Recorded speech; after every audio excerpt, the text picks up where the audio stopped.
ఉపరితల ద్రోణి ప్రభావంతో తెలంగాణ రాష్ట్రంలో వాతావరణం కొంత చల్లబడింది. బంగాళాఖాతంలో ఏర్పడిన ద్రోణి కొనసాగుతూ ఉండటం వల్ల 2 రోజులు తేలికపాటి నుంచి మోస్తారు వర్షాలు కురిసే అవకాశాలు ఉన్నట్లుగా హైదరాబాద్ వాతావరణ కేంద్రం వెల్లడించింది. ఇక ఇవాళ రేపు పలు జిల్లాలకు వాతావరణ శాఖ ఎల్లో అలర్ట్ జారీ చేసింది. ఉమ్మడి ఆదిలాబాద్ జిల్లా, నిజామాబాద్, ఉమ్మడి కరీంనగర్ జిల్లాలకు ఎల్లో అలర్ట్ జారీ చేసింది.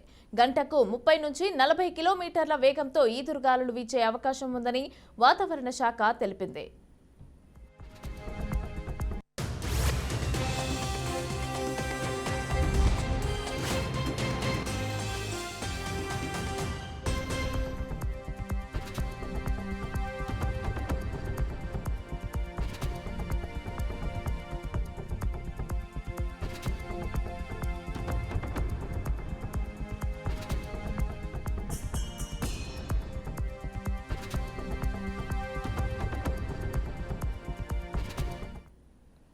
ఉపరితల ద్రోణి ప్రభావంతో తెలంగాణ రాష్ట్రంలో వాతావరణం కొంత చల్లబడింది. బంగాళాఖాతంలో ఏర్పడిన ద్రోణి కొనసాగుతూ ఉండటం వల్ల 2 రోజులు తేలికపాటి నుంచి మోస్తారు వర్షాలు కురిసే అవకాశాలు ఉన్నట్లుగా హైదరాబాద్ వాతావరణ కేంద్రం వెల్లడించింది.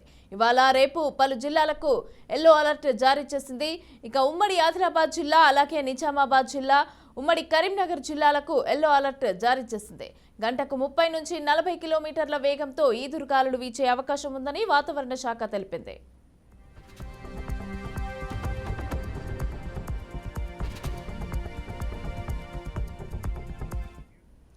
రైట్, ఇక తెలంగాణలో అలాగే హైదరాబాద్లో అయితే కొంచెం చల్లబడిందనే చెప్పొచ్చు. వర్షాలు కూడా ఎక్కువగా పడే అవకాశాలు ఉన్నాయని చెప్పి వాతావరణ శాఖ అయితే తెలపడం జరిగింది. అయితే దీనికి సంబంధించి పూర్తి డీటెయిల్స్ మా ప్రతినిధి బాసిత్ అందిస్తారు.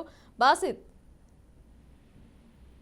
మమత, గత 2-3 రోజులుగా అకాల వర్షాలు కురుస్తున్నప్పటికీ వాతావరణం చల్లబడ్డది. వాతావరణం చల్లబడంతో ప్రజలు ఉల్లాసంగా ఉన్న ఈ రైతులు మాత్రం చాలా ఇబ్బందికరంగా మారింది.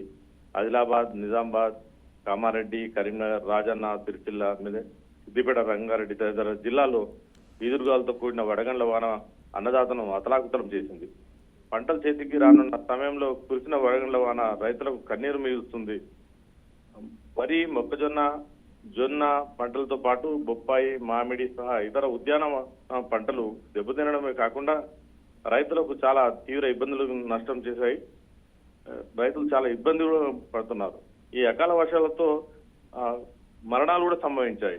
ఈ సిద్దిపేట జిల్లాలో ఒక స్టూడెంట్ కూడా మరణించడం జరిగింది. అతను బావి కాడికి వెళ్ళి వస్తుండగా చెట్టు కొమ్మ విరిగి ఈదురుగాలతో గాలి వీచి చెట్టు కొమ్మ విరిగి చనిపోవడం జరిగింది.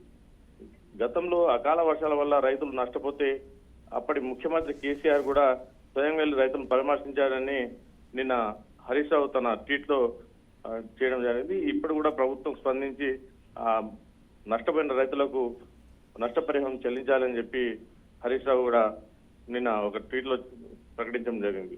మమత, రైట్, కొన్ని జిల్లాలకు ఎల్లో అలర్ట్ కూడా జారీ చేశారు. అలాగే ఏ జిల్లాల్లో రెడ్ అలర్ట్, అలాగే ఏ జిల్లాల్లో కొంచెం బయటికి వెళ్ళకూడదు అనేసి అని చెప్పి ఈ విధంగా ఏమైనా చెప్పడం జరిగిందా?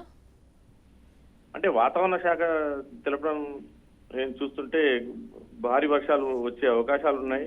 అదేవిధంగా ఈ భారీ వర్షాల వల్ల పిడుగులు పడి మరణాలు సంభవిస్తాయని చెప్పి కూడా ఆదిలాబాద్, నిజామాబాద్, కామారెడ్డి జిల్లాల్లో అలర్ట్ చేయడం జరిగింది.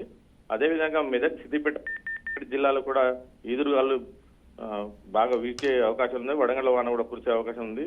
కొంచెం ప్రజలు అప్రమత్తంగా ఉండాలని కూడా వాతావరణ శాఖ తెలుస్తుంది. మమత, రైట్, థ్యాంక్ యూ బాసిత్.